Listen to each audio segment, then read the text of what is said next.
Тэгээ өнөөдөр өглөө их эрт замд гарсан. Тэгээд хэвлэл мэдээл харсан манай шаргад орж байгаа бахан хэвлэлийн багварал хийсэн юм шиг байна.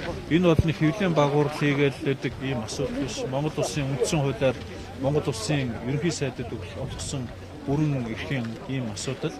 Тэгээд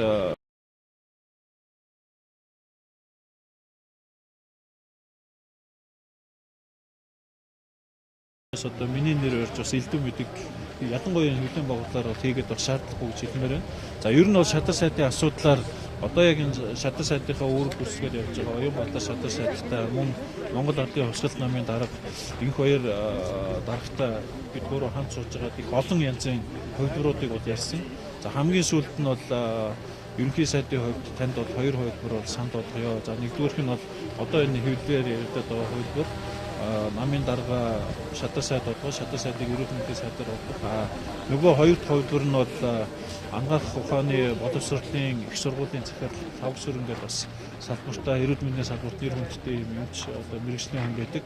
Энэ хүнийг томлох юм хоёр санал байна. Одоо манай намын зүгээс гаргаж байгаа сүүлийн санал. Тэгээд энэ хоёрын аливаар нь явах ерөнхий сайд та өөрөө шийдээд үсэх хуралдаа асуудлаа оруулах гэсэн.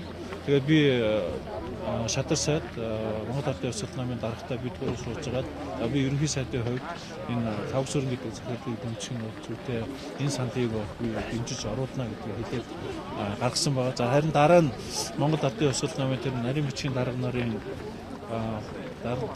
хуралдаад надад Баян Сэлэн гишүүний одоо бүлгийн дэд даргын гишүүний бичиг оруулсан. Тэрүүгээр агуу эхний хувилбарыгаа явуулах нь зүйтэй гэж манай нам үзлээ.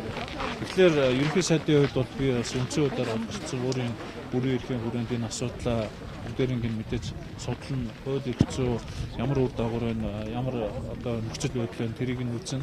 Процедурынхаа хувьд ерөнхий төслөө зөвшөөрсөн ийм ажлуудыг авилтаа тэмцэх газраас бас магадгүй мэдээ авдаг ийм ажлууд байдаг. Тэгэхээр эх 7 хоногт ерөнхий сайдын хувьд бол энэ асуудлуудыг судлаад үндсэн хуулиар олгогдсон өөрийн эрхийн дагуу би эрүүл мэндийн сайдад одоо зохих одоо нэр дэвшигчийг өөрөө оруулна гэдэг бас хэлж байна.